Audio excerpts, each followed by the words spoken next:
Okay, so let's jump straight into it. This is the original base recorded clip, which is edited and transformed into this war type scene. These are the assets I used. All of them are free. The base recording of myself doing this weird acting just to make this tutorial, and self-learning too. These 3 smoke black screen effects that I got from YouTube. These 2 bomb blast black screen effects that I get again from YouTube. This smoke tail effect that I made using some online resources. Download link in description. This fire particles black screen effect from YouTube, and these bunch of sound effects from pixabay.com. Note that I am currently using version 25.04.2 of Kdenlive. Okay, so here we go.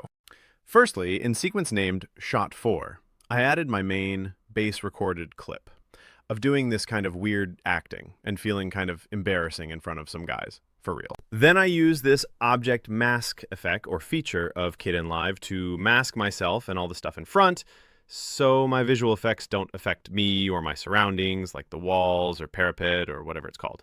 Note that this effect is only available from Kdenlive version 25.04 or later. How to install Object Mask after you have Kdenlive version 25.04 or more? Just go to Settings, Configure Kdenlive, Plugins, Object Detection, and download it. After installation, a white-blue logo or something similar will appear in the Effects Composition stack once you click on a video. Click it, and there you go. If you want to learn Object Mask from scratch, in case you're super confused or something like that, I recommend checking out Nuxtux Creative Studio's video on it. I also learned Object Mask from him, to be honest. After masking the stuff in front, I duplicated my clip and placed it in the lowest track, then removed or disabled the Shape Alpha effect.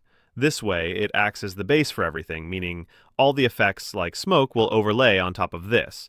Obviously, the clip with Shape Alpha should be placed above all in the topmost track, so it stays on top of the effects that are overlaid on the base recording at the bottom. If you're wondering how the hell I added a new track, then I can confidently say you're very new here. But okay, here's how. Just go to the track above which you want to add another one, right-click there, and select Insert Track. Do the settings, and boom, you've got one. Then I added this smoke black screen effect that I got from YouTube and put it between the 2 base recording clips. I added transform effect in it from Effects, Tracks Transform, or this star logo, and then drag and drop.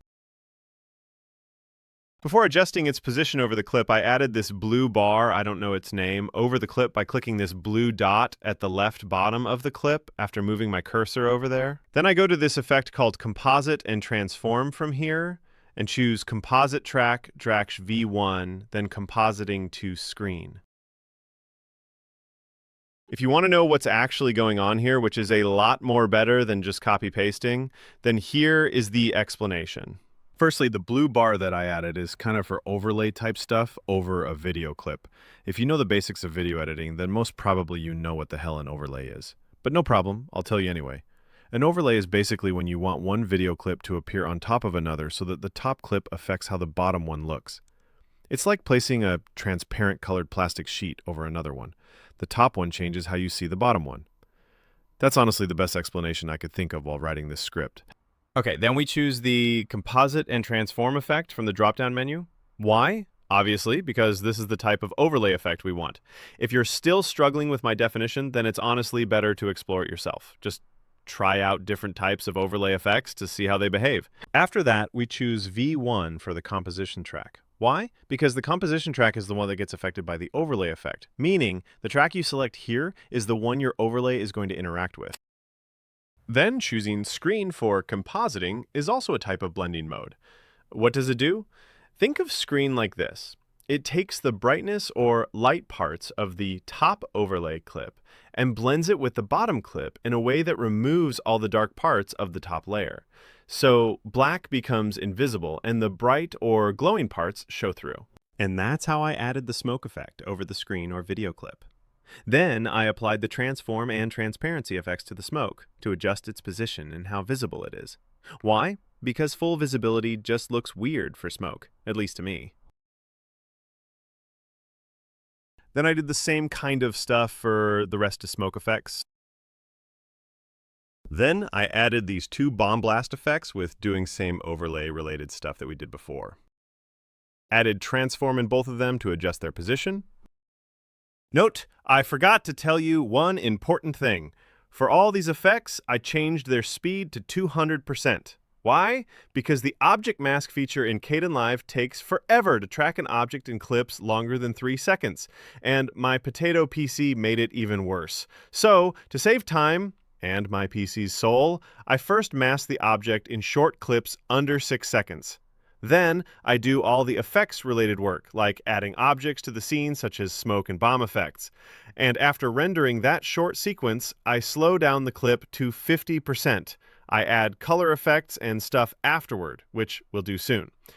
Since I plan to slow the clip down later, I set the effects like smoke to 2 times speed, so that after reducing the overall speed to half times, they return to normal-looking speed in the final video. After that, I added this smoke trail VFX using the same overlay method.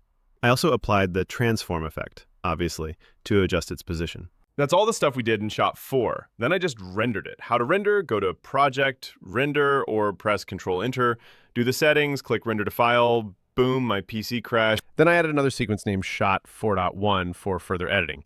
At first I added the rendered Shot 4 sequence from my files to the project bin of Kdenlive, obviously via drag and drop.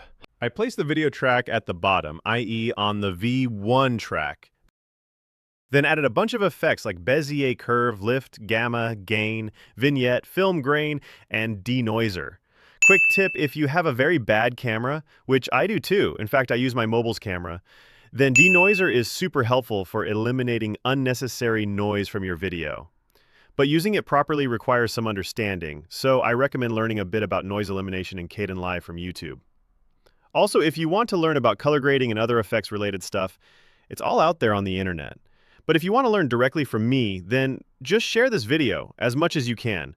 If this video hits at least 40K views and I reach 1K subs, I'll start working on a full Kdenlive effects course. Thanks.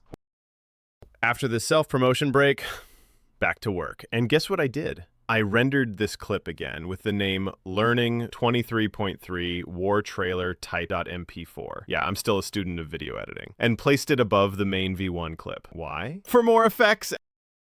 As you can see, with all these bomb blast effects and the smoke trail, there's something crucial missing. You know what it is? It's glow. Burning fire without glow just feels off, doesn't it? That's why it's time to add the glow. So how to do it? First, I cut the just rendered clip that's above the main one. Right at the part where the first fire or bomb blast happens, from here to here, boom, cut. Then I added a few effects. First, colorize. It simply adds color, so I picked yellow, because fire, duh. Then edge glow. As the name says, it makes the edges glow. Looks cool. Then added distort to give that burning motion. Just add a keyframe at the start and end, increase the settings gradually, and you'll see the effect. Now, transparency. But hold up, before that, let's talk about rotoscoping, mask. If you're not super new to Kdenlive, you probably know what rotoscoping is, but still. It lets you cut out the surface of a clip so only a selected part, like the fire, is shown. I used it to cut just the area where the fire is, so the glow only affects that part. I also adjusted the feather width and feathering passes so it blends in smoother. You'll notice the difference. Then comes transparency. Since this clip holds all the glow effects, adjusting its opacity controls how strong that glow appears. I used keyframes in the transparency effect to give it a nice fade in and fade out. If you don't know what keyframes are, no stress. Not everyone knows animation stuff. Basically, they let you animate any setting over time, like opacity, position, size, you name it. And bro, you're not watching a history lecture, so stop overthinking and just try it practically. And again, if you want a full course on Kdenlive effects, help this video hit 40K views and get me to 1K subs. Then I promise, I got you. Please. So yeah, that's all I did to add that fire glow. Finally, I did the same stuff for the next bomb blast fire. Control-C, Control-V. I just adjusted the keyframes because obviously this fire lasted a little, or maybe a bit more than a little longer than the previous one.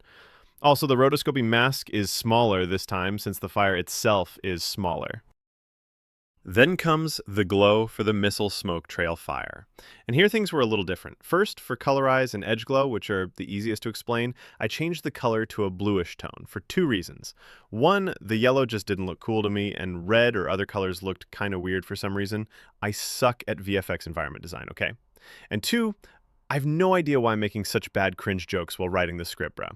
Anyway, leave that. That's what I did. Then comes rotoscoping, and here's where the real stuff happened. First off, I obviously shrunk the size of the rotoscoping mask because the fire was small. You get it. But the main thing, I animated every single frame manually to keep the fire glow in sync with the missile's motion. Like, seriously, I added keyframes frame by frame, adjusting its position to follow the missile. You don't need to do this if you have a better than decent PC. You can just use the motion tracker effect to track the missile and animate the glow automatically, but I didn't use that because my terrible PC couldn't handle it and kept crashing. I literally wasted an hour just trying. You can learn how to use motion tracker on the internet, or if you want to learn it from me, well, you already know. 40K views, 1K subs, and I got you. So yeah, that's all I did for the missile backfire glow. Okay, at last I added this fire effect using the same composite transform offset setup. I also applied transparency with 50% opacity to make it look better, because full opacity just looks off, you know? So that was all the visuals related stuff I obviously added. Then I added sounds. But that's actually not part of this tutorial. And honestly, things like sound effects, no one can really teach you that perfectly. It's all about observing real cinema, learning from it, and applying it your own way. But yeah, you can learn about sound effects in Kdenlive. So I might make a full course just on all the sound-related effects in Kdenlive. If you, well, nothing for now. That topic literally just popped into my head while writing this script, and I threw it into the AI voiceover prompt. So yeah, raw idea, but I'll make a video on that for sure. Just comment SFX in the comment section, obviously, not YouTube's feedback section. And I'll know it's something people want. Then maybe I'll set some goal like 1 billion views and 10 million subs. Okay, sorry for the cringe. I should probably hire a scriptwriter, but plot twist is that I'm broke. So yeah, please share this video with as many people as you can and subscribe too, so I can finally hit YouTube's monetization requirements and maybe earn a little. So that part of this tutorial was for the sequence you most probably clicked on this video for, the one shown in the thumbnail. And now I'll teach you about the rest of the sequences or shots, like how I made this, how I created this kind of stuff, and the rest, obviously. Also, how I recorded these scenes, meaning how you can make cinematic stuff, or better said, how to make short films just using your $250 phone. Also, note, I won't give you any Blender or After Effects jump scare like, first I made this in Blender and then added in Kdenlive. Nah, bro, you just need Kdenlive and internet, that's it. You got me. Yeah, I can use Blender and After Effects, but my potato PC won't allow it. So I seriously request you to help me by funding through this QR code so I can build a $500 PC and not nuke myself one day with this. And yeah, you can only fund in INR currency because of some classic RBI rules. So we'll continue that in the next video. That's all for today's video. I hope this was at least a little helpful. Making this video was hard, and it got even worse because of my potato PC, so please fund me via the QR code, or at least share and subscribe so I can reach monetization requirements and keep making these. Oh, and I also pay 11 Labs for the AI voiceover, which is hard. So yeah, please consider helping. Now, the rest of the tutorial I'll cover in part 2. Till then, goodbye for now. Hey, awesome creators! Before you go, I've got something super exciting to share. I'm a video editing freelancer, looking to level up my skills, gain experience, and build an epic portfolio. So I'm offering free video editing services to a select few clients like you.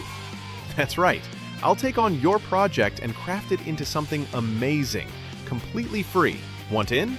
Just shoot me an email at connectcloudsyncpro@gmail.com or DM me on my Reddit, Instagram, or Discord. All the links are waiting for you in the video description, about, and comments section. My portfolio link is also there, so you can check out my work. No long waits, no huge forms, just message me. We'll chat about your vision, and if everything is cool, we'll dive right in. Thanks for watching, and let's create something incredible together.